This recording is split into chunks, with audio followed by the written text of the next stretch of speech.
Eh, yo soy radiólogo, me entrené en la Universidad Javeriana. María Camila, de pronto, si me ayuda silenciando los otros micrófonos para evitar que haya como Sí, sonido. Víctor, ya los vamos a apagar. Entonces, como estaba contando al doctor Aristizábal, yo pues estudié medicina y radiología en la Universidad Javeriana. Hice un fellowship, un Clinical Research Fellowship en la Universidad de Carolina del Norte entre 2011 y 2012. Posterior a eso trabajé en Colombia durante 5 años y en los cuales estuve siendo parte un par de años de la Universidad Javeriana, del Hospital San Ignacio, y trabajando en resonancia magnética de Colombia en la clínica del Country, en la clínica de La Colina. Hace más de 2 años yo llevo viviendo en Canadá, en los cuales he hecho un fellowship en neuroradiología pediátrica en la Universidad de Toronto, en el Hospital para Niños Enfermos en SickKids, 1 año de neuroradiología diagnóstica en la Universidad McGill y me encuentro cursando otro fellowship en imágenes de cabeza y cuello también en la Universidad McGill. Este es un tema que a mí me gusta muchísimo, me parece que la silla turca tiene una gran patología en un espacio muy pequeño, tiene una embriología muy chévere, tiene una anatomía muy interesante y me parece que son unas imágenes que son sencillas y que aportan mucho al paciente y a los clínicos. Entonces, la manera en que voy a abordar esta charla es que primero vamos a hablar algo de generalidades, haciendo unas menciones de embriología y de la anatomía que considero pertinente para esta región, unos aspectos técnicos de las imágenes y posteriormente vamos a hablar de patología congénita, de una sección que yo llamo variaciones y condiciones adquiridas, es decir, son condiciones que pueden ser normales o anormales, ya vamos a ver de qué estamos hablando. Posteriormente, condiciones adquiridas, donde va a hacer especial énfasis en los tumores. Y al final voy a concluir con un algoritmo que he elaborado para tratar de hacer un abordaje a la patología de la silla turca. Entonces, empecemos hablando acerca de la embriología y de la anatomía.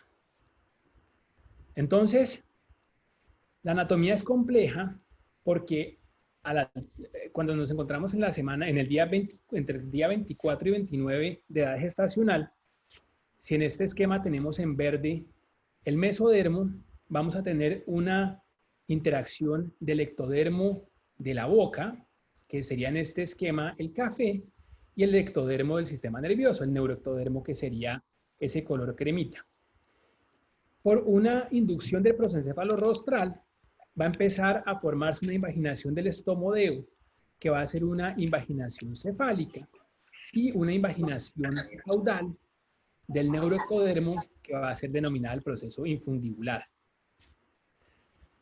Posteriormente se va a formar la bolsa de Rathke rudimentaria al unirse los dos labios del estomodeo y posteriormente se va a separar del techo de la boca, lo cual va a ocurrir entre el día 49 y el día 51 de vida intrauterina. Finalmente vamos a concluir con esto va a ser una bolsa de Rathke definitiva y posteriormente vamos a tener una hipófisis adulta. Esta hipófisis adulta va a tener una pars tuberalis que corresponde a la porción que venía del ectodermo de la boca y que va a rodear el infundíbulo. Vamos a tener una pars intermedia que va a ser esa hendidura que existe entre la hipófisis anterior y la hipófisis posterior. Vamos a tener una pars distalis que va a ser la que va a conformar la glándula, que también se denomina la pars glandularis, y vamos a tener una pars nervosa que va a ser la parte posterior que va a corresponder a la neurohipófisis. Y posteriormente se va a desarrollar anterior e inferior a la silla turca el seno esfenoidal. Entonces recordemos algo de la función hipofisiaria y recordemos que la hipófisis anterior y la hipófisis posterior, a pesar de que se encuentran contiguas, son mundos completamente distintos. La hipófisis posterior va a tener una vía magnocelular, va a tener o va a depender de la integridad de los axones y va a ser, las hormonas van a llegar a través del sistema neural a la vascularización de la glándula. Su función va a ser la producción y liberación de la oxitocina y de la vasopresina, mientras que el mecanismo anterior es completamente distinto. Es el sistema porta hipofisiario, va a ser únicamente vascular y va a ser encargado de la producción de GH, hormona de crecimiento, ACTH TSH, prolactina y LH, FSH. La glándula va a sufrir unos cambios a medida que el niño crece, y esto tenemos que tenerlo en cuenta y saber qué es la normalidad para evitar sobrediagnosticar o subdiagnosticar condiciones de la silla turca.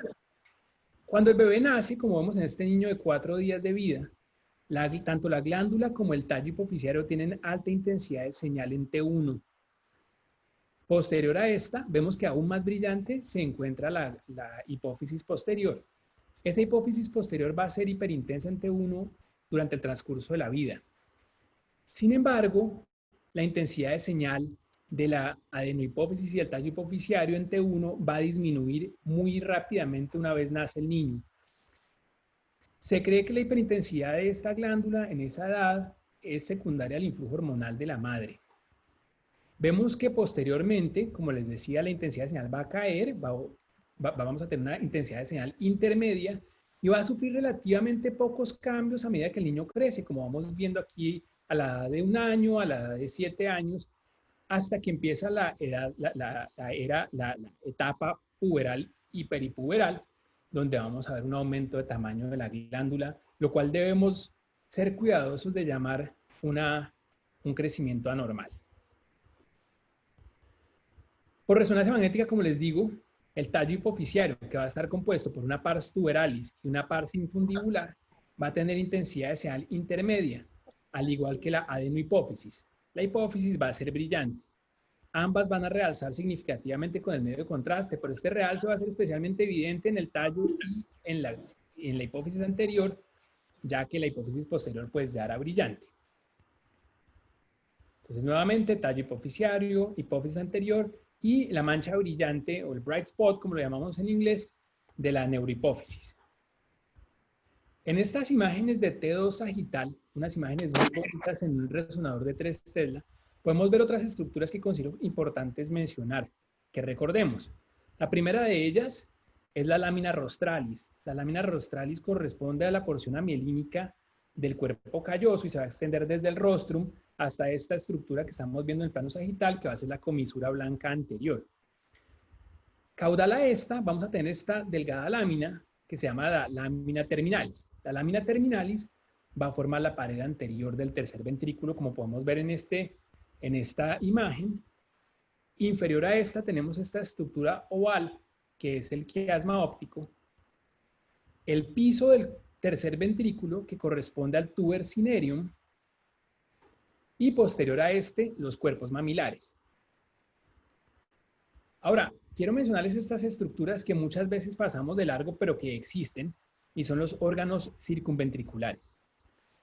Los órganos circunventriculares se considera que son la ventana del cerebro y que parte de su función es el milieu interior,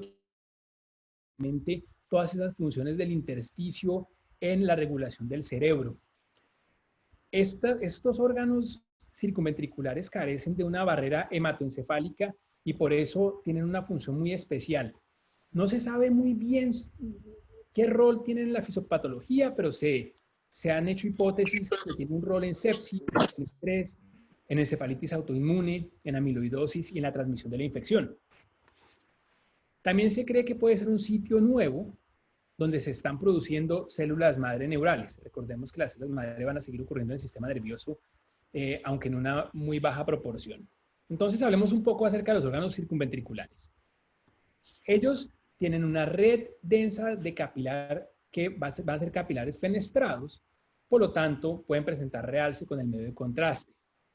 Van a tener poblaciones de distintos receptores peptídicos y unas células características que son los tanicitos, que son un tipo de célula ependimaria especial que va a estar en la superficie de estos ventrículos. Por eso todos estos órganos se encuentran adyacentes a los ventrículos. El primero de los órganos circunventriculares es el órgano vascular de la lámina terminalis. Como ya les había explicado, se va a localizar en la pared anterior del tercer ventrículo y va a tener una gran vascularización con capilares que son fenestrados. Va a recibir información del órgano subornicial, del locus ceruleus y de núcleos hipotalámicos y va a tener unas eferencias hacia núcleos preópticos mediales y núcleos supraópticos del hipotálamo. Su función es controlar la liberación de vasopresina, que va a ser producida en los núcleos paraventriculares y supraópticos del hipotálamo, y su función va a ser principalmente osmorregulación.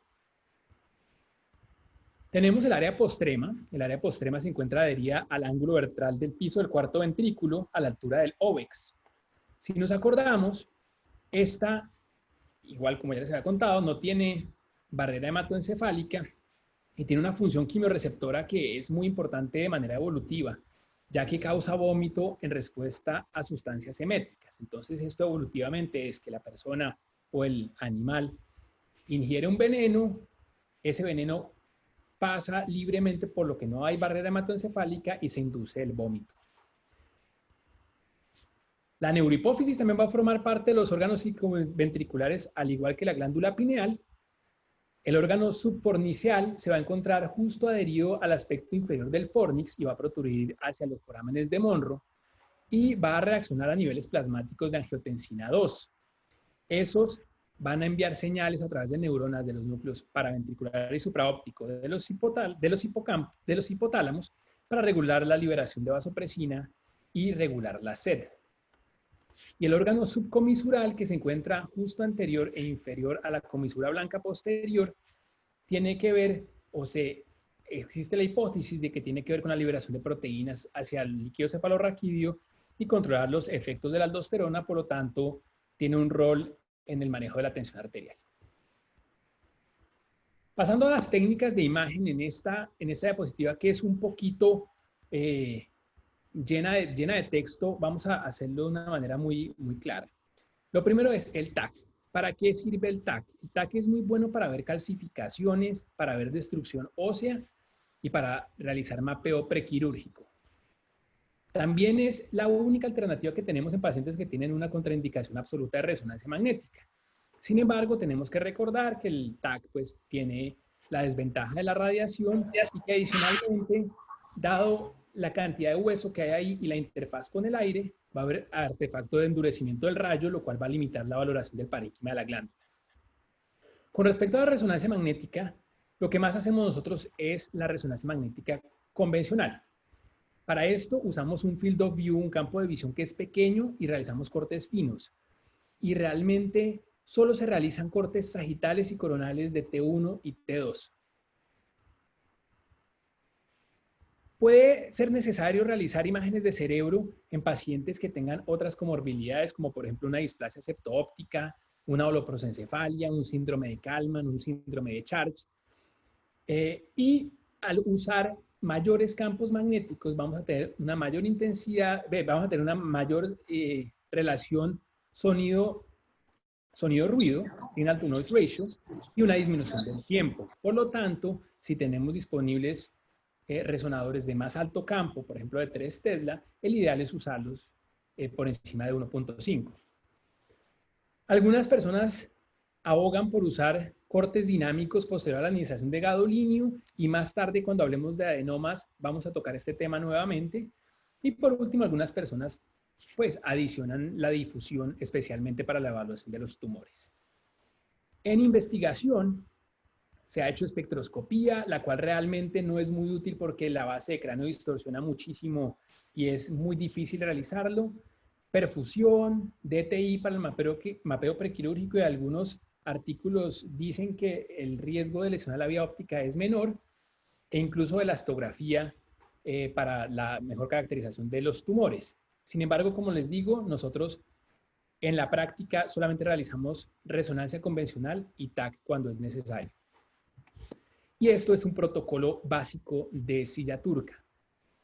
Imágenes sagitales en T1, en T2 y en T1 post-contraste, y coronales en T1, T2 y T1 post-contraste. El sagital T2 depende de la institución. Algunas instituciones lo hacen y otras no. Si se dan cuenta, no hay nada axial en la silla turca, no tiene ninguna relevancia real. Bueno, entonces ya empecemos con la patología. Empecemos hablando de la patología congénita y vamos a empezar hablando de la agenesia y la hipoplasia. La agenesia es muy rara. Yo nunca he visto un caso de agenesia de silla turca, y todos los casos que les voy a presentar hoy y todas las imágenes que van a ver el día de hoy son imágenes de mi archivo. Pero yo nunca jamás he visto una agenesia. Frecuentemente se asocia con desórdenes del desarrollo del prosencéfalo, entonces son niños que vienen con otras malformaciones asociadas, especialmente craneofaciales. Estos niños van a nacer de talla normal porque van a tener la hormona de crecimiento que les aportó su mamá. Posteriormente es que no van a crecer. Entonces lo que vamos a ver es una ausencia de la hipófisis con una silla turca muy pandita, una silla turca que va a estar pobremente formada. Y clínicamente estos niños van a estar enfermos, muy enfermos. Van a tener ictericia, acidosis metabólica, disfunción hepática, insuficiencia suprarrenal y tiroidea, epilepsia, hipoglicemia severa. La hipoplasia, que es más frecuente, lo que vamos a encontrar es una glándula pequeña con un tallo delgado. El tallo hipoficiario puede ser delgado, puede estar interrumpido o puede estar ausente, por lo menos que no lo veamos por imágenes. Sin embargo, el tallo también puede ser normal. La neurohipófisis también puede ser normal o puede ser ectópica. Y no se sabe muy bien qué ocurre, la patogenia es incierta, sin embargo, hay hipótesis que de pronto los partos complicados tienen más riesgo, la presentación podálica, la asfixia perinatal o los neonatos con bajo Apgar tienen más riesgo de tener una hipoplasia hipofisiaria. Estos niños van a tener enanismo hipofisiario, disfunción endocrina variable. Y les voy a mostrar dos casos. El primero es una niña de 4 años, quien se presentó con déficit de hormona de crecimiento. Lo que observamos nuevamente es una hipófisis que es pequeña. La hipófisis anterior es pequeña, es mucho más pequeña que la neurohipófisis y el tallo hipofisiario es muy delgado. Miren cómo se ve delgado en las imágenes T2. Y si se dan cuenta, la silla turca es muy pandita. La silla turca debería hundirse un poco más. Y acuérdense que la silla turca se va a formar por la glándula. Si no existe glándula, pues no vamos a tener la silla. En esta otra niña de 3 años con panhipopituitarismo, nuevamente observamos una hipófisis anterior que es muy pequeña, sin embargo, el tallo hipofisiario tiene un espesor normal. Esta secuencia que están viendo acá es un fiesta sagital, a veces se realiza y es especialmente útil para ver lesiones muy pequeñas que existan en esta localización. Sin embargo, en este caso podemos ver que el tallo hipofisiario, a diferencia del caso superior, es normal. Hablando de hipoplasia, vale la pena mencionar el síndrome de Kallmann. Entonces, en el síndrome de Kallmann tenemos hipoplasia o ausencia de los bulbos y de los surcos olfatorios que se acompañan de una hipófisis anterior que es hipoplásica. Normalmente es una glándula que es menor a 4 milímetros de altura. Clínicamente estos niños van a presentar hipogonadismo hipogonadotrópico, anosmia o hiposmia, y adicionalmente eso es lo más frecuente, pero también se pueden acompañar de genitales pequeños, de ausencia o de retraso de los caracteres secundarios, de bajos niveles séricos de LH, FSH y testosterona. Y esa ausencia de GNRH explica por qué la hipófisis de estos niños es hipoplásica, o por lo menos ayuda a explicar la razón. Este es un caso de un síndrome de Kallmann. Si se dan cuenta, este niño tiene una hipófisis supremamente insuficiente. Miren cómo es de pandita la silla turca. Vemos que la neurohipófisis está presente. Como les digo, siempre se debe ver ese punto brillante, esa mancha brillante en T1, pero la adenohipófisis casi que se encuentra ausente. ¿Sí? Miren cómo es de delgadita. Y si se dan cuenta, no tenemos los surcos olfatorios que deberían estar presentes acá, en el aspecto medial y basal de los lóbulos frontales, y si vemos que tampoco hay bulbos olfatorios, los cuales deberían estar presentes acá. La neurohipófisis ectópica corresponde o se trata de una malformación donde existe una malposición congénita de la hipófisis posterior al presentarse un descenso incompleto del diencéfalo. La mancha brillante en T1 ya no va a estar localizada en la posición habitual, sino la vamos a ver en otro lado, a lo largo de la superficie de la eminencia media del hipotálamo o en el borde inferior de un tallo hipofisiario que se encuentre interrumpido.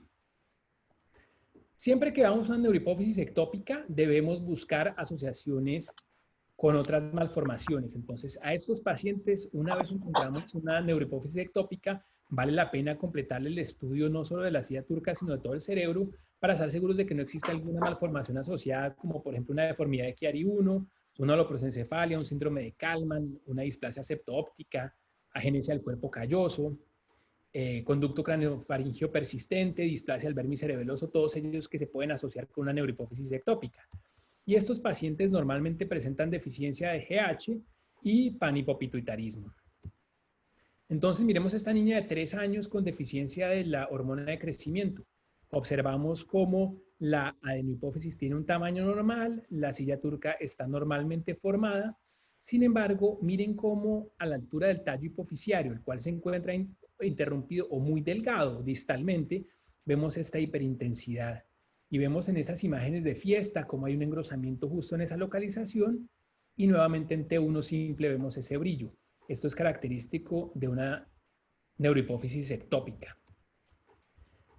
Hablando de neurohipófisis ectópica, hablemos de la displasia septoóptica. La displasia septoóptica es la asociación de hipoplasia o ausencia del septum pellucidum que se acompaña de hipoplasia de los nervios ópticos y de disfunción hipotalámica o hipofisiaria. Clínicamente estos niños tienen frontal bossing, la prominencia de la frente como la que vemos en pacientes con craniosinostosis, hipertelorismo, filtrum largo, depresión del puente nasal, alteración de la agudeza visual, anormalidades endocrinas. Y este es un caso de una displasia septoóptica, donde observamos que hay una morfología anormal de los ventrículos laterales, casi parecen una caja, y vemos tanto en T1 como en T2 que no hay un septum pellucidum. Existe fusión de los fornix, como vemos acá, y los nervios ópticos, que estamos viéndolos acá justo a la altura del quiasma óptico, son se encuentran casi ausentes, son imperceptibles. Y mirando la silla turca podemos ver que la neurohipófisis se encuentra ectópica. Ojo acá, este es un neonato. Si se dan cuenta, este brillo que hay aquí abajo de la adenohipófisis, y si se acuerdan, yo les conté que la adenohipófisis era brillante en T1 en los neonatos y durante las primeras semanas de vida. Así que no debemos dejarnos confundir por eso y notar que la neurohipófisis se encontraba ectópica a la altura del tuber cinerio. Posiblemente, hay otra condición que se llama la hipoplasia óptico-infundibular, donde no vamos a tener la hipoplasia o ausencia del septum pellucidum, pero sí vamos a tener unas vías ópticas muy hipoplásicas con los hallazgos hipotalámicos e hipofisiarios que les he descrito. Acá tenemos otro paciente con displasia septoóptica. Nuevamente, miren cómo se ve bien la adenohipófisis. También es un bebé, tal vez un poquito mayor que la anterior porque la glándula no se ve tan brillante, pero miren cómo se ve brillante la neurohipófisis a la altura del hipotálamo. El tallo hipofisiario es muy delgado, sin embargo, la adenohipófisis se encuentra normal en su posición. Acá están los nervios ópticos prequiasmáticos. Vean cómo son de atróficos y vean cómo se ven los nervios retrovulvares también casi imperceptibles. Y si miramos los ventrículos, nuevamente observamos que hay ausencia del septum pelúcido. Una condición que es rara, y este caso me gusta muchísimo, es la duplicación pituitaria. Esto ocurre cuando hay una separación anormal de la porción anterior de la notocorda y de la placa precordal durante la embriogénesis. Frecuentemente se acompaña de duplicación del tallo hipofisiario y de la silla turca, como vemos acá. Si se dan cuenta, tenemos un tallo acá y dos sillas turcas. Y lo que es más bonito es que si se dan cuenta, por aquí se alcanza a ver un poquitico de la neurohipófisis. Es decir, este paciente tiene dos tallos, dos sillas, dos adenohipófisis y dos hipófisis posteriores. Se puede asociar con crecimiento del hipotálamo, lo cual se denomina un pseudoamartoma, ya les vamos a dar una imagen de esto. Se puede acompañar de fusión de los cuerpos mamilares y de duplicación del receso infundibular del tercer ventrículo. Estos niños van a tener síntomas como pubertad precoz, dismorfismo facial, hipotiroidismo y aumento de la prolactina. Este artículo que fue publicado en 2003 por el equipo de SickKids, ellos fueron mis profesores, habla de la asociación de la duplicación de la arteria basilar como un hallazgo que acompaña la duplicación hipofisiaria. Y ya les voy a mostrar un caso que explica esto. Entonces, nuevamente les muestro cómo se ven las dos sillas, dos adenohipófisis, dos hipófisis posteriores. Y esto es lo que se denomina el pseudoamartoma. Miren esta estructura tan anormal por la fusión de los hipotálamos. Y adicionalmente a este paciente se le realizó una angioresonancia por tiempo de vuelo y podemos ver cómo las arterias vertebrales se unen. Esta es la arteria basilar y muy tempranamente se divide. Entonces, una duplicación de la arteria basilar. Hablemos ahora del amartoma hipotalámico. Los amartomas hipotalámicos son heterotopías de sustancia gris que ocurren en la región de los cuerpos mamilares o del tuber cinereum. Se pueden dividir en dos tipos, parahipotalámicos, que son aquellos que se originan en el piso del tercer ventrículo pero que no lo desplazan, o intrahipotalámicos, los cuales se encuentran centrados en el hipotálamo o en tejido hipotalámico adyacente, pero van a distorsionar el tercer ventrículo. Alguien está rayándome la pantalla. Bueno, esas lesiones son redondeadas, pueden ser sésiles o pueden ser pedunculadas y se van a encontrar contiguas al tuber cinereum. Típicamente van a tener intensidad de señal idéntica a la de la sustancia gris en T1 y en T2. Sin embargo, hay que tener en cuenta que esto no es el 100% de los casos. En algunas ocasiones podemos tener hiperintensidad en T2. Esto es importante porque nosotros hemos sido enseñados que las heterotopías de sustancia gris deben verse idénticas a la sustancia gris en todas las secuencias, como ocurren en las heterotopías normales que vemos subependimarias, por ejemplo.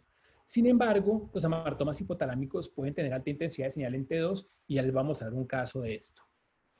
¿Cuáles son los tips que nos ayudan a tener la certeza de que eso es un amartoma hipotalámico? Primero, que no realzan. Eso sí nunca puede ocurrir. Segundo, que si lo seguimos, su comportamiento va a ser estable en el tiempo. Y además, la presentación clínica.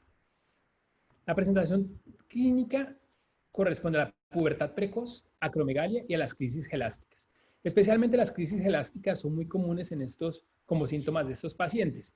Entonces, casi siempre cuando nos llega la orden y dice crisis gelásticas, ya sabemos que estamos buscando y casi siempre vamos a encontrar un amartoma hipotalámico.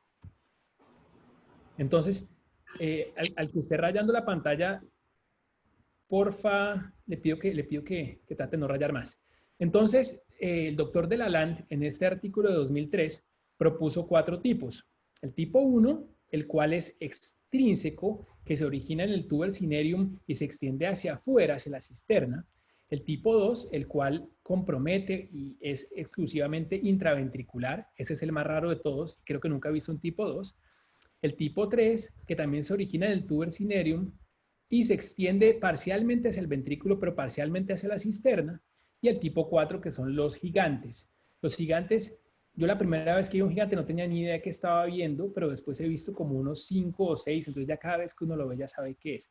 Pero tiene esa apariencia de cerebro dentro de un cerebro. Ya les vamos a dar un caso muy interesante de esto. En términos generales, aquellos amartomas hipotalámicos que son menores a 1 centímetro y que son pedunculados, más frecuentemente se presentan con pubertad precoz. Pero aquellos que son normalmente más grandes de 1 centímetro y que son sésiles, más frecuentemente causan crisis gelásticas. Y hay un síndrome que debemos tener en cuenta en el cual ocurren los amartomas hipotalámicos en asociación y es el síndrome de Pallister-Hall. En este existe, adicional a los amartomas, polidactilia, epiglotis bífida, hipopituitarismo, ano imperforado, anormalidades renales y displasia hipofisiaria.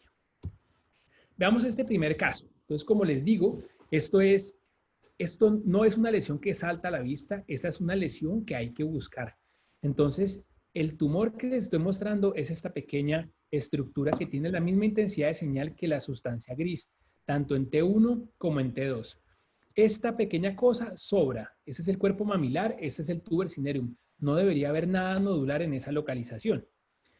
Nuevamente en el T1 podemos ver cómo se extiende desde el hipotálamo hacia la cisterna. Nuevamente intensidad de señal intermedia en ambas secuencias y al ponerle medio de contraste no hay nada de realce. Este otro caso sería lo que llamaría de Lalande un tipo 3, porque se encuentra parcialmente extendiéndose hacia el tercer ventrículo, parcialmente hacia la cisterna, pero nuevamente vemos que tiene intensidad de señal intermedia tanto en T1 como en T2, al igual que la corteza, y vemos que tampoco presenta nada de realce posterior a la administración del gadolíneo. Estos son los que les digo que son los tipo 4, los gigantes.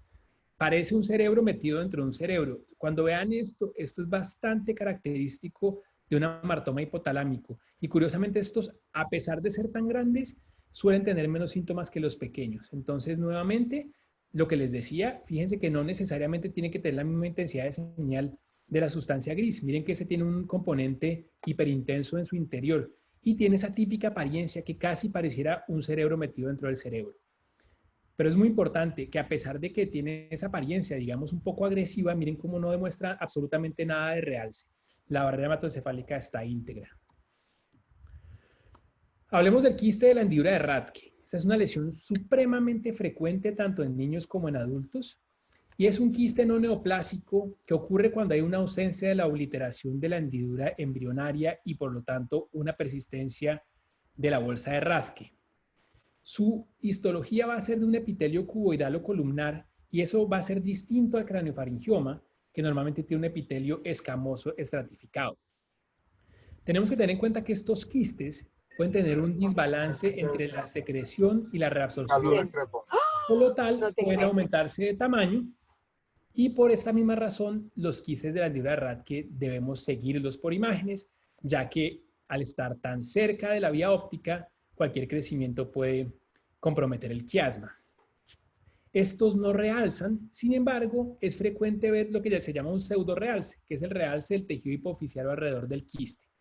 Típicamente no tienen calcificaciones, se encuentran entre la hipófisis anterior y posterior y típicamente anterior al tallo. Si nosotros vemos una lesión que creemos que es un quiste de la hendidura de Rathke, pero tiene realce o tiene calcificaciones, entonces no es un quiste de la hendidura de Rathke, lo más probable es que sea un craniofaringioma. Su intensidad de señal va a depender de la composición, especialmente de la cantidad de proteínas que tenga, pero lo más típico es que tenga una intensidad de señal entre intermedia y alta en T1 y entre intermedia y baja en T2. Y hay una cosa que es bien interesante y es patognomónica de los quistes de la hendidura de Rathke y son los nódulos intraquísticos. Si nosotros dentro de un quiste de estos vemos un nódulo que tiene alta intensidad de señal en T1 y baja intensidad de señal en T2 y que no realza, esto ocurre alrededor de entre el 44 y el 77% de los pacientes. Si vemos esto, pero que no realza, tenemos la certeza de que esto es un quiste de la hendidura de Rathke. Ese quiste como tal no va a ser, ese nódulo, perdón, no va a ser como tal un nódulo mural como el que vamos a ver en los craniofaringiomas, sino va a corresponder a los detritus o los residuos de las células descamadas. Estos quistes pueden ser exclusivamente intracelares, pueden ser intracelares con extensión supracelar, que es lo más común, pero muy raro, la tercera localización más atípica es exclusivamente supracelar. Solamente el 8% de ellos van a ocurrir de localización exclusivamente supracelar. Como les digo, es muy frecuente, entonces la mayor parte de los quistes de la hendidura de Rathke van a ser un hallazgo fortuito en pacientes asintomáticos. Sin embargo, por su proximidad con la vía óptica, las alteraciones visuales, la cefalea, diabetes insípida o disfunción hipoficiaria son algunos de los síntomas que pueden presentar estos pacientes. Tenemos este caso, T1 y T2 sagitales, donde observamos una lesión que es parcialmente hiperintensa en T1, que tiene baja intensidad de señal en T2, como podemos ver en esta imagen, y que no presenta absolutamente nada de realce con el medio de contraste. Sí hay lo que se llama el pseudo-realce, ese realce periférico que más que ser el realce del quiste, es la glándula alrededor que está realzando de manera normal. En este otro caso, vemos que este quiste es celar y supracelar, tiene una intensidad señal muy parecida a la del líquido cefalorraquídeo y nuevamente no presenta nada de realce, solo un poco de realce periférico por la glándula normal. Y miren lo que les digo, miren lo cerca que está este quiste a la vía óptica. Entonces, cualquier crecimiento del mismo puede causar síntomas visuales. Nuevamente, otro caso, esa es una lesión casi no se puede ver en el T1, intensidad de señal intermedia, baja intensidad de señal en T2 y nuevamente absolutamente nada de realce y se hace muchísimo más evidente al administrar el medio de contraste. Existe otro quiste que es el quiste de la parsa intermedia. Este es ese pequeño quiste que vemos con altísima frecuencia en pacientes asintomáticos y este sí no crece. Estos tienen la misma intensidad de señal del líquido cefalorraquídeo, digamos que están en la misma bolsa del quiste de Rathke, pero estos pequeños que normalmente tienen un diámetro o una longitud mayor que el diámetro anteroposterior y que como en este caso tiene una intensidad de señal idéntica al líquido cefalorraquídeo, estos no hay ni siquiera que seguirlos. Normalmente son menores a 3 milímetros. Este paciente no se le puso medio de contraste, sin embargo, miren lo interesante. A este niño le hicieron una columna cervical con contraste por alguna otra razón y podemos ver cómo la glándula realza se lo puede magnificar como la glándula realza, sin embargo, el pequeño quiste de la hendidura de Rathke no. Es importante para poder llamar un quiste de la hendidura de Rathke la localización, perdón, un quiste de la parte intermedia. La localización, por supuesto, en la parte intermedia entre la neuro y la adenohipófisis y que sea en la línea media.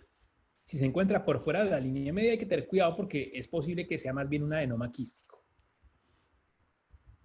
El canal craneofaríngeo persistente es bastante inusual y se va a ver como un defecto de la base de cráneo en la línea media en el basiesfenoides, por lo cual va a ocurrir cefálico a la sincondrosis del clivus.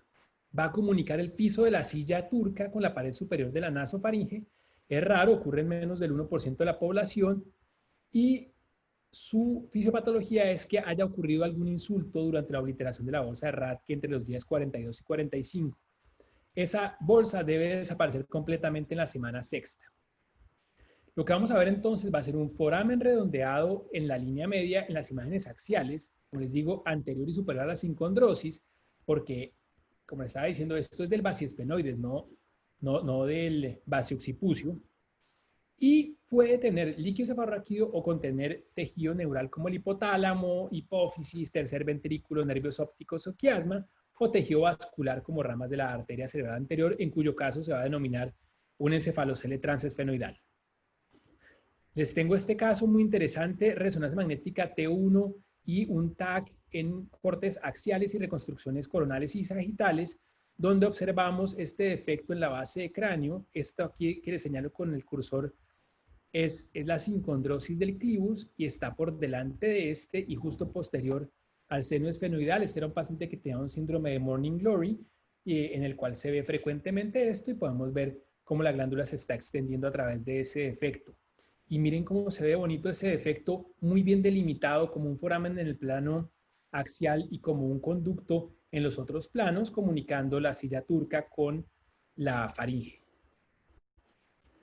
El lipoma se va a ver igual que cualquier lipoma en cualquier otra parte del cuerpo, como una lesión de contenido exclusivamente graso y adiposo maduro. Va a ser secundario a persistencia normal de la meninge primitiva, que se va a diferenciar en tejido adiposo maduro. Esta localización en la región celar supracelar corresponde al 11% de los lipomas intracraneanos y puede ocurrir a la altura del infundíbulo, a la altura del tuber cinereum o asociado a algunos de los pares craneanos de la vecindad.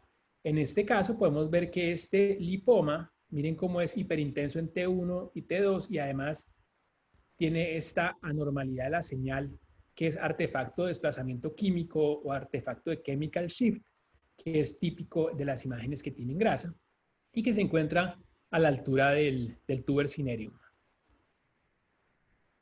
Los quistes dermoides y epidermoides, que son quistes de inclusión congénitos que ocurren por la inclusión de elementos durante el cierre embrionario del tubo neural, van a estar recubiertos por epitelio celular escamoso y tienen unas diferencias que nos permiten diferenciar uno del otro por imágenes. El quiste dermoide es muchísimo más raro y típicamente es una lesión de la línea media. Su contenido va a ser, y su señal van a depender de su contenido de los derivados dérmicos. Pueden tener líquido, pueden tener grasa, residuos queratináceos, calcificaciones, pelo. Y su intensidad de señal normalmente va a ser heterogénea, con áreas de alta y baja señal en T1, heterogéneo también en T2, no van a presentar realce y pueden presentar niveles líquido-líquido. Si estos se rompen, pueden causar una meningitis química. Entonces, para que se lleven a la casa, los dermoides normalmente tienen grasa, entonces se van a ver brillantes en T1, pero van a tener también otros componentes, lo cual nos va a ayudar a diferenciarlos de los lipomas. Se pueden romper, en cuyo caso vamos a tener una meningitis química que en las imágenes se va a ver como partículas o gotas de grasa que van a estar distribuidas por los espacios subaracnoideos. Los quistes epidermoides, en contraste, son mucho más frecuentes. Son 4 veces más frecuentes que los dermoides. Y los quistes epidermoides los encontramos con mucha frecuencia en la cabeza. Estos típicamente son por fuera de la línea media y estos no van a contener grasa, sino que su contenido va a ser células descamadas y detritus o residuos queratináceos.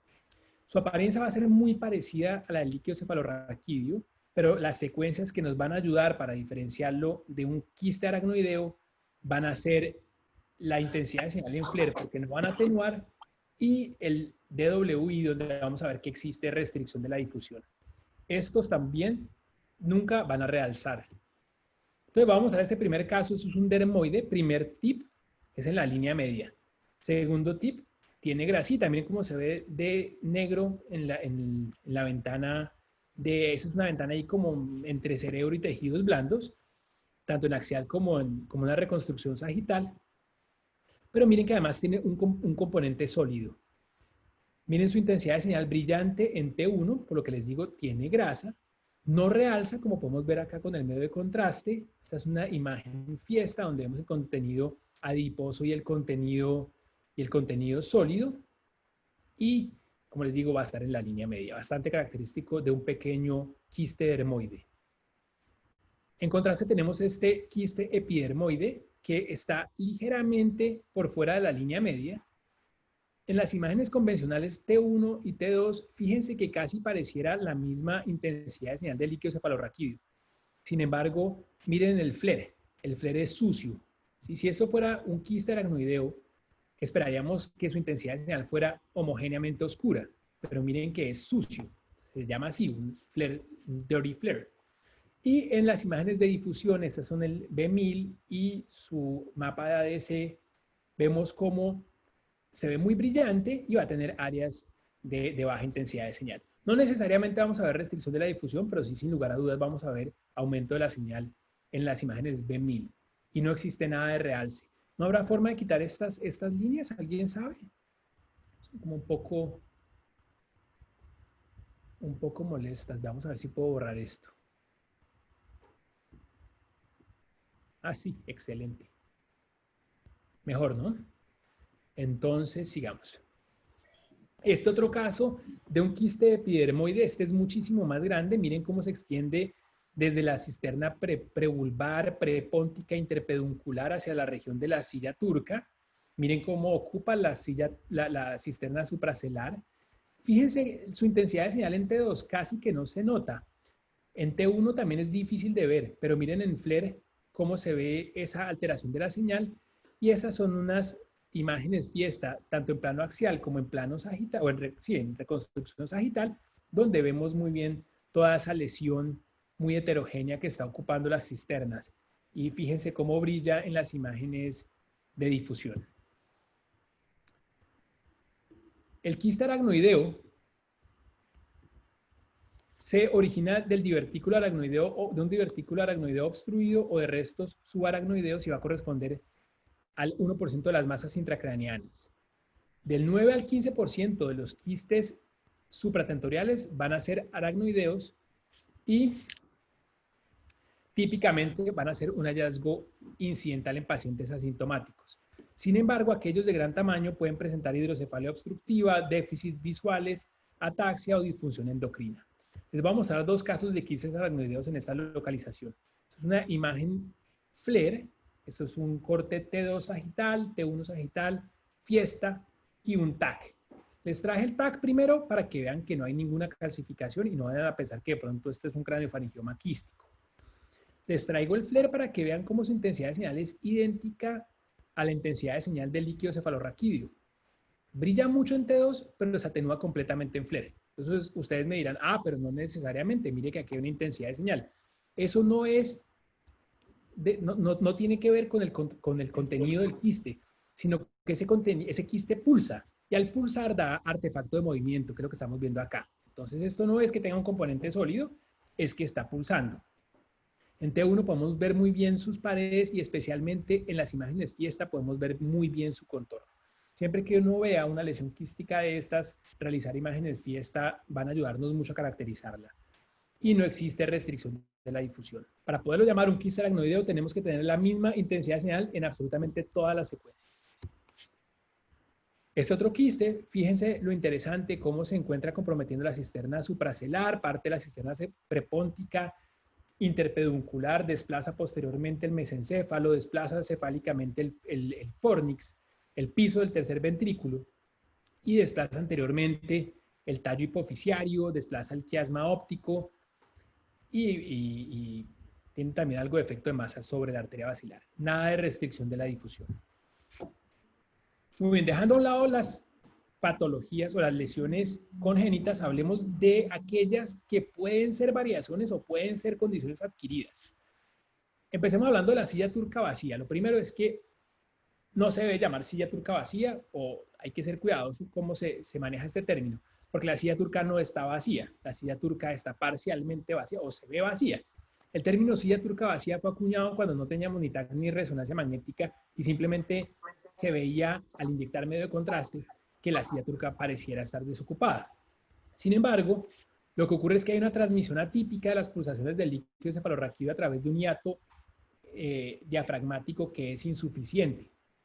Lo que vamos a ver es que la silla turca, como crónicamente está pulsando, la silla va a aumentar de tamaño, la hipófisis va a estar rechazada hacia atrás y hacia abajo, normalmente midiendo menos de 2 milímetros, y va a haber líquido cefalorraquídeo ocupando más de la mitad de la silla turca. La intensidad de señal y el realce de la glándula del tejido hipofisiario debe ser normal y puede o no asociarse con aumento de la presión intracraneana. Esto es muy frecuente, ver una silla turca vacía es bastante frecuente en adultos, y nosotros vemos esto todos los días, especialmente en mujeres mayores, en pacientes obesos, en pacientes hipertensos, como un hallazgo totalmente incidental y asintomático. Sin embargo, en niños tenemos que ser cuidadosos, porque hasta el 68% de los niños que tienen una silla turca parcialmente vacía puede tener asociada endocrinopatía. Entonces, tengan cuidado de pasar de largo una silla turca parcialmente vacía. Estos pacientes deben ser vistos por endocrino antes de que lo ignoremos. Entonces, la primaria, entonces por eso les digo, pueden ser variantes o pueden ser condiciones heredadas. La primaria es simplemente una variante normal. Como les digo, es insuficiente el diafragma. Este es un dibujo que yo hice, es bastante regular, pero creo que demuestra lo que les estoy hablando. La silla turca y tiene un hiato, y si ese hiato, si ese diafragma es insuficiente, vamos a tener entrada y pulsación de líquido que va a aumentar la silla turca y va a espichar la glándula. Para poderla llamar una silla turca parcialmente vacía primaria, estos pacientes no deben tener antecedente de radiación, ni antecedente de cirugía, ni un tumor intracerebral que ha sido tratado médicamente. Tiene que ser simple y llanamente una condición que tiene sin haber tocado la silla previamente. Como pueden ver en estas imágenes, T1 y T2 sagital y coronal, la silla está aumentada de tamaño, mucho líquido cefalorraquídeo está ocupándola. Miren cómo desplaza el tejido hipofisiario hacia los lados, hacia abajo y hacia atrás. Pero miren la intensidad de señal de la glándula, es completamente normal. Ahora, el pseudotumor cerebrio, la hipertensión intracraneana idiopática, frecuentemente se acompaña de una silla turca vacía, como vemos en esta paciente de 14 años que se presentó con cefalea. Vemos que adicional a esa silla turca parcialmente vacía, tiene otros hallazgos como el aumento del líquido en la vaina de los nervios ópticos con aplanamiento del aspecto posterior de los globos oculares y la protrusión del disco óptico. Esto es un papiledema que estamos viendo por resonancia magnética. Ese es un caso muy bonito. Y podemos ver que hay estenosis de los senos transversos distales y de la unión de los senos transversos con los senos sigmoideos, lo cual es muy habitual y nos da bastante confianza para llamar esto una hipertensión intracraneana idiopática. Para que podamos hacer el diagnóstico debe haber síntomas clínicos, hallazgos en la resonancia magnética, pero una vez sugerimos esto, la confirmación es con punción lumbar. Esta estenosis venosa es muy interesante. Mucha gente no sabe si es o alguna gente piensa que es la causa, alguna gente piensa que es la consecuencia. En algunas instituciones les hacen stent a esas estenosis y los pacientes mejoran. Entonces, creo que todavía hay mucho que mirar ahí. La hiperplasia hipofisiaria, vuelvo a lo mismo, puede ser una variante o puede ser anormal. La hiperplasia es un incremento policlonal no neoplásico en el número de uno o más subtipos de células de la adenohipófisis. Lo que vamos a ver es un aumento difuso en el tamaño de la glándula sin que se remodele, esto es remodelación, perdón, sin que se remodele la silla turca, con una intensidad de señal normal y un realce homogéneo. Teniendo eso, vamos a poder diferenciar una hiperplasia hipofisiaria de un macroadenoma. Y estoy convencido de que ustedes como clínicos han visto que este error se comete con mucha frecuencia. Paciente de 18, 20 años, mujer, que llega con una silla turca normal, pero con una hipófisis grandota y se las terminan pasando como sospecha de un macroadenoma. Hay siempre que tener mucho cuidado porque las mujeres jóvenes, especialmente las mujeres, van a tener la silla muy grande. perdón, la glándula muy grande. Entonces la hiperplasia puede ser fisiológica en la pubertad, durante el embarazo y durante la lactancia, pero también puede ser patológica como ocurre, por ejemplo, secundario a déficit de órgano terminal, por ejemplo, en pacientes con insuficiencia tiroidea o con hipogonadismo primario. Entonces les voy a mostrar dos casos. Esta es una niña de 14 años. Vemos que la glándula está aumentada de tamaño, que se encuentra en proximidad al quiasma óptico. Miren cómo casi alcanza a tocar el aspecto inferior del quiasma óptico. Si ustedes se acuerdan, a uno siempre le dicen la hipófisis debe verse plana o cóncava, nunca debe verse convexa. Sin embargo, fíjense que aquí está ocurriendo lo contrario. Pero miramos la edad, es una niña peripuberal, esto es una glándula completamente normal. Este otro caso es una niña de 9 años, vemos algo muy parecido. La hipófisis está grandota, está nuevamente convexa en su aspecto superior, parcialmente se extiende hacia la cisterna supracelular, pero es que esa niña tiene 9 años. Nosotros no esperamos que a los 9 años tenga tal tamaño de glándula. Esta niña se presentó con pubertad precoz central y menarquia prematura y era un caso de hiperplasia patológica. Con respecto a las condiciones adquiridas, vamos a hablar inicialmente de los tumores de células germinales. Corresponden a 4 al 11% de los tumores intracraneanos en niños. Pueden ocurrir en la región pineal y esto es más frecuentemente en niños o en la región supracelular y esto es más frecuentemente en niñas. Pueden presentarse en la vecindad del tercer ventrículo y puede ser bifocal en 15% de los casos. Hay varias presentaciones por imágenes. Se puede identificar una lesión homogénea y pequeña en el tallo hipoficiario o en el receso infundibular. Puede presentarse como un engrosamiento del tallo hipoficiario con ausencia de la mancha brillante de la glándula, lo cual se va a ver muy similar a la histiocitosis de célula de Langerhans o a la hipofisitis linfocitaria. Van a tener típicamente, o puede verse como una masa que típicamente presente baja intensidad de señal en T2 por su alta celularidad, realce significativo que puede incluso infiltrar los núcleos de la base. Y es muy importante saber que cada vez que vamos a un niño con un tumor de células germinales, debemos hacerle imágenes de todo el neuroeje, ya que no es infrecuente presentar diseminación leptomeningia.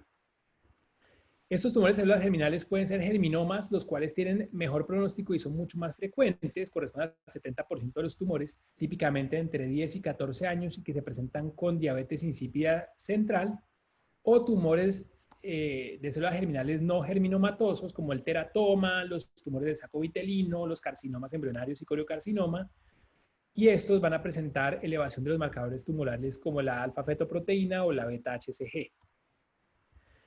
Miren ese caso de un niño de 16 años que se presentó con trauma craneoencefálico. Llegó a otra institución, le hicieron el TAC y le encontraron esta lesión hiperdensa en la región celar y supracelar. Inicialmente pensaron que se trataba de un aneurisma y con esta sospecha lo mandaron a nuestro hospital. En nuestro hospital realizamos una resonancia magnética donde observamos una gran masa celar y supracelar sólida que tiene intensidad de señal intermedia en T1, intensidad de señal ligeramente alta pero con zonas hipointensas en T2, realce difuso con el medio de contraste y restricción de la difusión. Este era un caso de un germinoma. Este otro caso es un niño de 10 años, se presentó con diabetes insípida y vemos que tiene dos lesiones sólidas y que presentan realce, una de ellas en la región supracelular, la otra en la región pineal. Cuando vemos esto es bastante característico de un tumor de células germinales y fíjense que adicionalmente tenía hidrocefalia. Miren cómo están grandotes los ventrículos y cómo hay signos de edema intersticial. Esa es otra presentación que les había contado que también ocurre y este niño de 9 años se presentó con diabetes insípida. Y fíjense que lo que tiene es un engrosamiento difuso del tallo hipoficiario y ausencia de la mancha brillante o del brillo en T1 de la hipófisis posterior. Realza todo con el medio de contraste. Es muy importante notar lo grueso que está este tallo hipoficiario. Les voy a dar un tip acá. Siempre hay medidas para el tallo hipoficiario. Yo detesto las medidas porque, primero, no me gusta medir. Segundo, porque no me puedo aprender los números. Y tercero, porque pienso que las medidas, yo creo que la mayoría de las muestras y de las poblaciones en las que se adquieren no se pueden extrapolar a nuestra población en el 100% de los casos. Pero les voy a dar un tip. Siempre que vean el tallo hipoficiario y les llame la atención, miren la arteria basilar. Si está más grueso que la arteria basilar, ese tallo hipofisiario está ensanchado, está engrosado. Si está igual o menos grueso que la arteria basilar, entonces ese tallo hipofisiario es normal. Y tenemos esta niña de 15 años con este desafortunado caso, se presentó con cefalea y con alteración visual bilateral y vemos esta masa horrible, heterogénea, muy negra en T1, que presentaba restricción de la difusión, muchísimo realce, y esta era una paciente que tenía un tumor no germinomatoso. Pasemos ahora al glioma hipotalámico y quiasmático. La mayoría de ellos son de bajo grado, van a tener una apariencia similar a los tumores de células germinales cuando son grandes, y corresponde al 5% de los tumores cerebrales en los niños. Del 25 al 30% de los tumores supratentoriales en los niños y el 85% de los gliomas de la vía óptica van a comprometer el quiasma y el hipotálamo. Entonces, por esa razón, se habla de glioma hipotalámico quiasmático, porque muchas veces es muy difícil saber cuál es el epicentro de la lesión. Sin embargo, si hay compromiso del quiasma óptico, hay mayor asociación de compromiso hipotalámico y esto no ocurre cuando solo hay compromiso de los nervios ópticos. Ahora, como les digo, es difícil en tumores grandes determinar cuál es el epicentro. Sin embargo, si hay compromiso de los nervios ópticos, el origen es más probablemente quiasmático. Y si hay respeto de los nervios ópticos, el origen es más probablemente hipotalámico. Estos pacientes se van a presentar con cefalea y pérdida visual como signos más frecuentes. Sin embargo, pueden presentarse también como un síndrome diencefálico con emaciación, hipoglicemia, hipotensión, disminución del tejido adiposo e hiperactividad. Ahora, es importante tratar de sugerir de si se trata de un glioma asociado a neurofibromatosis tipo 1 o no, porque su curso y su tratamiento van a ser distintos. Si es un glioma de la vía óptica que es secundario a neurofibromatosis tipo 1, no vamos a hacerle biopsia ni van a intentar resecarlo. El 20 a 50% de los gliomas de la vía óptica van a tener neurofibromatosis tipo 1 y el 15 al 20% de los pacientes con neurofibromatosis tipo 1 van a desarrollar gliomas de la vía óptica. Lo que vamos a ver normalmente es un engrosamiento fusiforme o nodular del hipotálamo y o del quiasma con alta intensidad de señal en T2, típicamente baja intensidad en T1 y realce variable. Puede o no haber realce. Es como lanzar una moneda, 50-50. Aquellos que son asociados a neurofibromatosis tipo 1, típicamente en su histología van a ser asocitomas pilocíticos juveniles. Hay otra variante que puede ocurrir en estos niños que es el pilomixoide y este normalmente va a ocurrir más temprano. Se va a diseminar, perdón, esto se me fue en inglés, se va a diseminar por líquido cefalorraquídeo y debemos sugerirlo cuando vemos que presenta necrosis hemorrágica. A estos niños normalmente les va peor que cuando es simplemente un astrocitoma pilocítico. El pronóstico de estos gliomas en NF1 va a ser mejor que aquellos esporádicos y el compromiso de los nervios ópticos es mucho más común.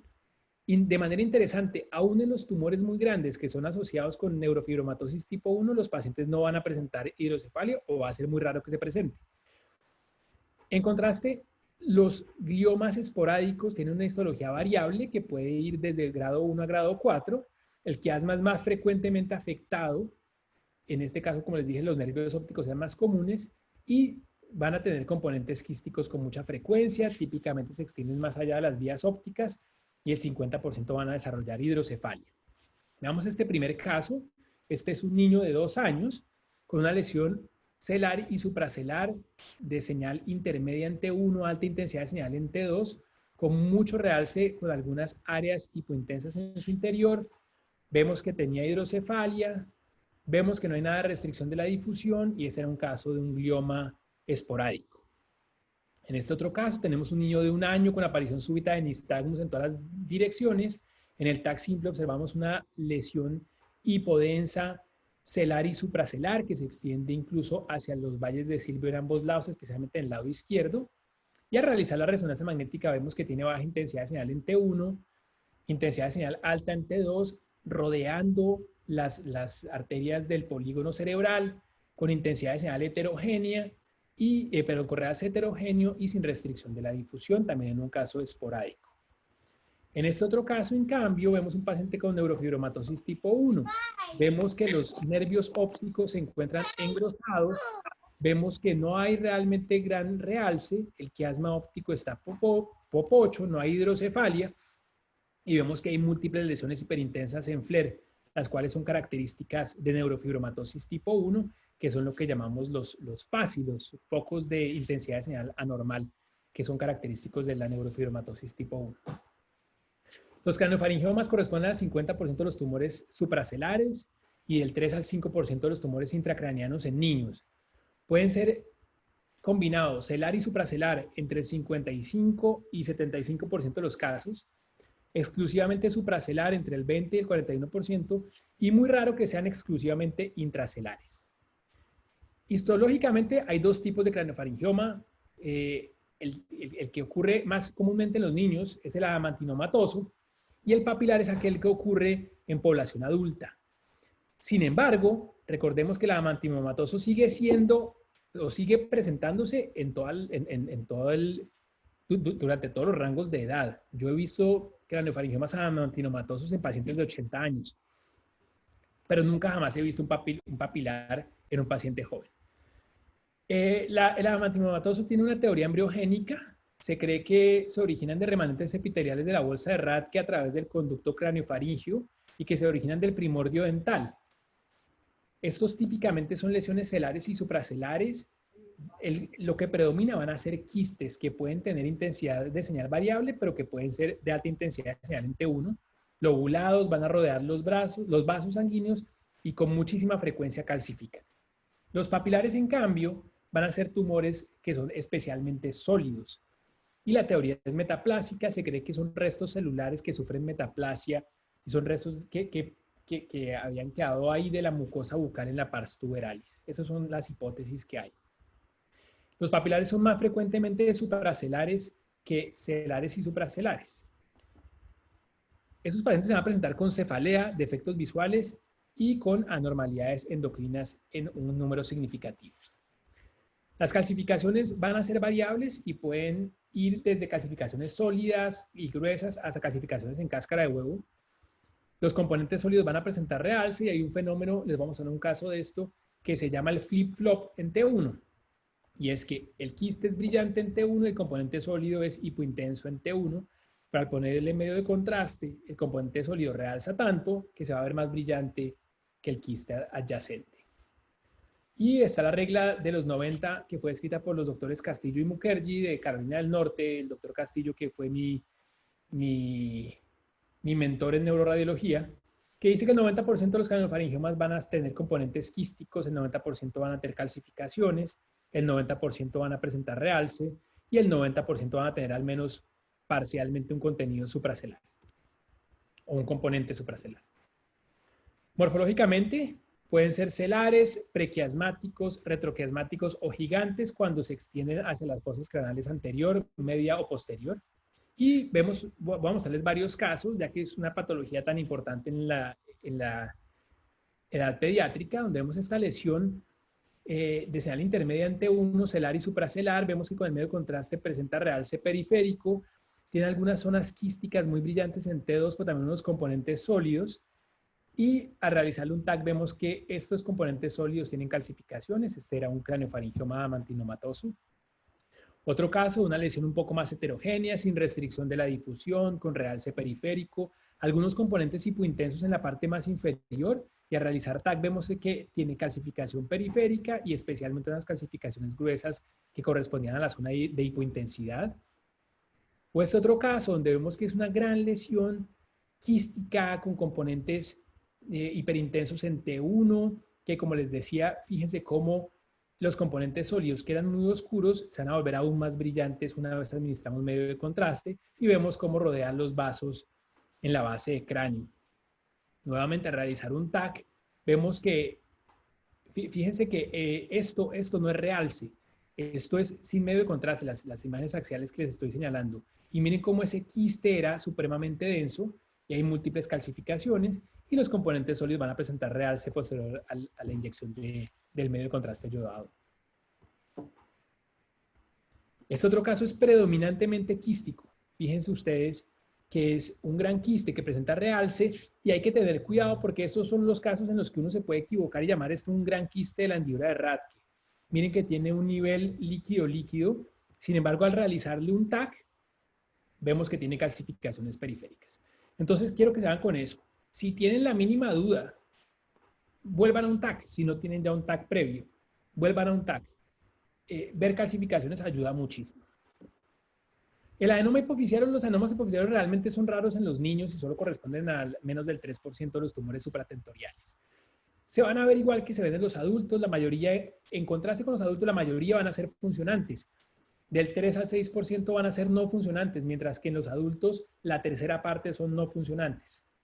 Lo más frecuente es que sean productores de prolactina, seguidos por productores de ACTH y por último de hormona de crecimiento.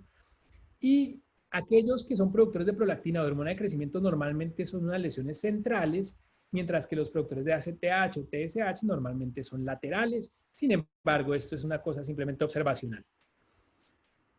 Los microadenomas menores de 10 milímetros, el 95% van a ser esporádicos, pero hay un 5% que van a estar asociados con desórdenes hereditarios como el síndrome de McCune-Albright, como el complejo de Carney, como los síndromes de neoplasias endocrinas múltiples tipo 1.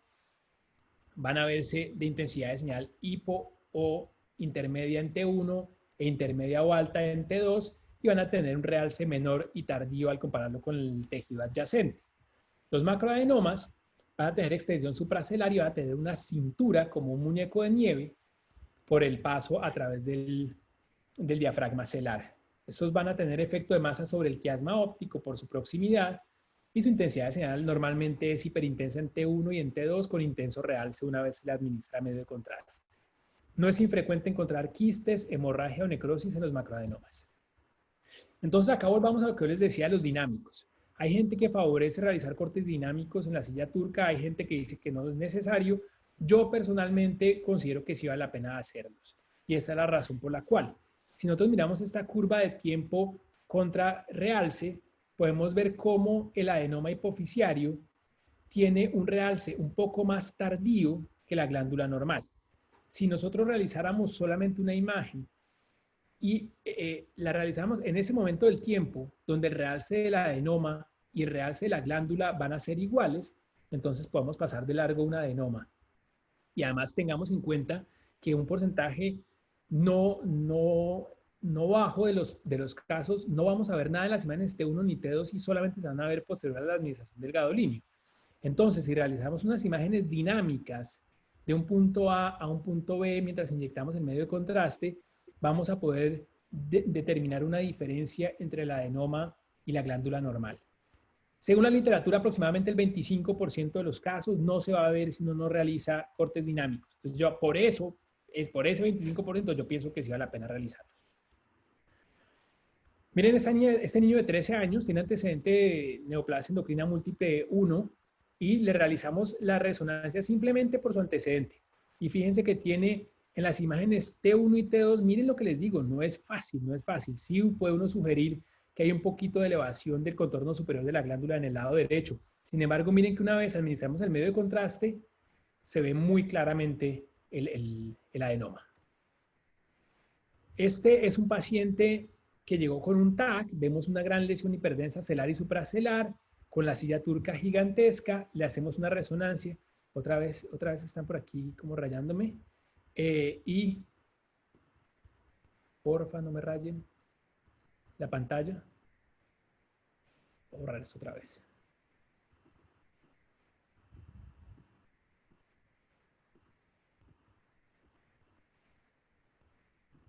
Y vemos que la lesión tiene intensidad de señal intermedia en T1, un poquito alta en T2, pero miren la típica apariencia como muñeco de nieve que les estaba comentando.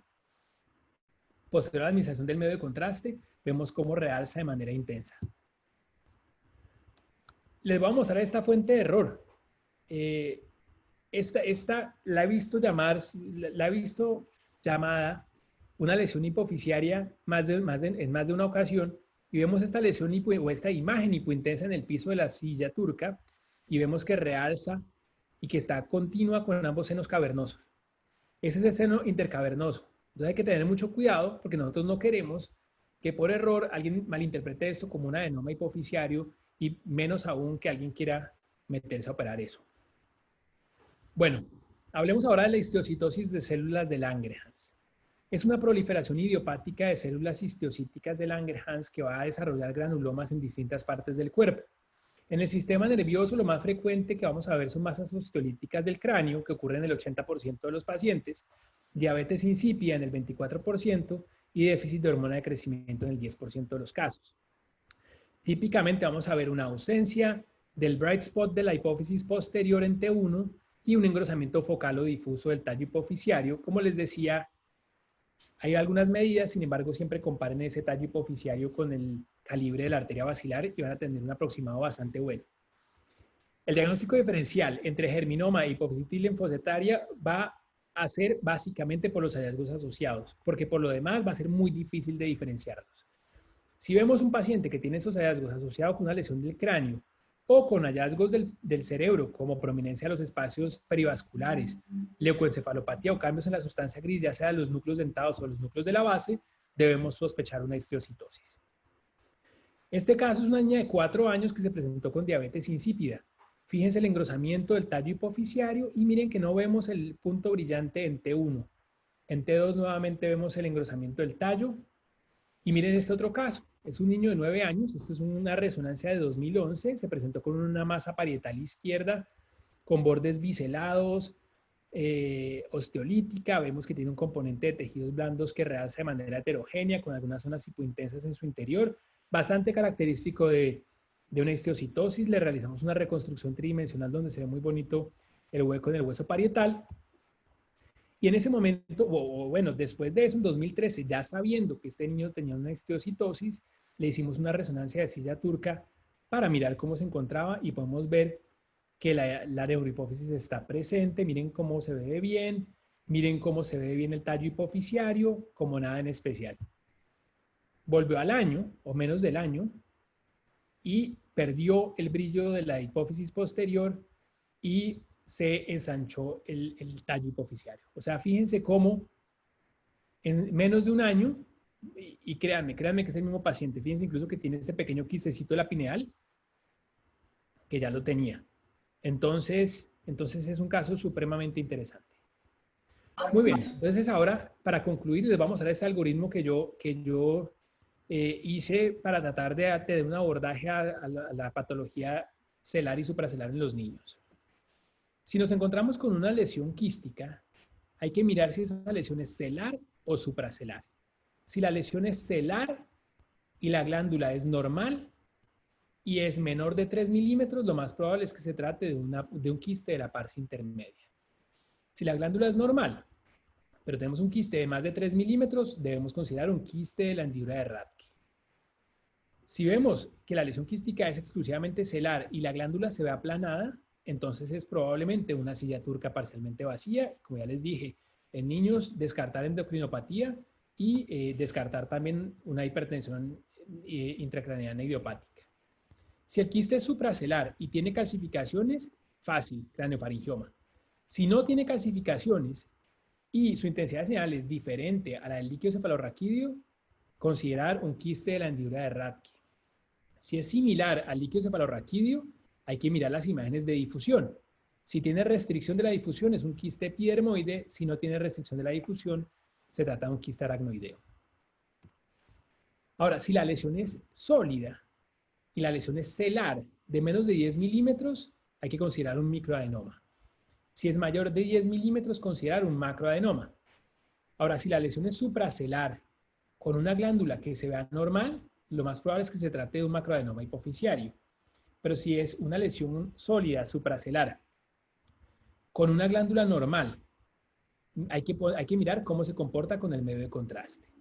Si no realza y tiene intensidad de señal de grasa, se trata de un lipoma. Si no realza, pero tiene una intensidad de señal muy parecida o igual a la de la sustancia gris, es un amartoma. Ahora, si sí realza y tiene intensidad de señal hipointensa baja en T2 y especialmente restricción de la difusión, es un tumor de células germinales. Pero si tiene alta intensidad de señal en T2, como les había mostrado, son muy brillantes, lo más probable es que se trate de un glioma hipotalámico o quiasmático. Si no realza también, acuérdense que los gliomas pueden o no realzar y su intensidad de señal es diferente a la de la sustancia gris, lo más probable es que se trate de un glioma. Y por último, si nos encontramos un tallo hipofisario engrosado y ausencia del bright spot, del brillo de la neurohipófisis, en un paciente que sea embarazado o posparto, pensamos en una hipofisitis linfocitaria. Pero como en niños, esto es una condición infrecuente, entonces debemos mirar si hay lesiones acompañantes, como por ejemplo lesiones en el cráneo que nos guíen hacia una histiocytosis de células de Langerhans, o ver si hay otras lesiones, como por ejemplo las lesiones pineales, lo cual nos guiaría hacia un tumor de células germinales. Muy bien, eso es todo lo que les tenía por hoy. Ese es mi hospital, el Royal Victoria Hospital de la ciudad de Montreal. Ahí están mis correos, mi correo personal y mi correo institucional. Y ahí está mi LinkedIn, por si me quieren agregar. Fue un gusto estar con ustedes hoy. Espero que me demoré un poquitico más de lo que estaba presupuestado, pero pues tenía unos casos chéveres que quería compartir con ustedes. Les agradezco muchísimo su tiempo. Les deseo a todos un fin de semana muy productivo y por supuesto pues que se cuiden ustedes, sus familias, sus equipos, sus residentes, sus estudiantes y ojalá salgamos de esto lo más rápido posible y que sobrevivamos.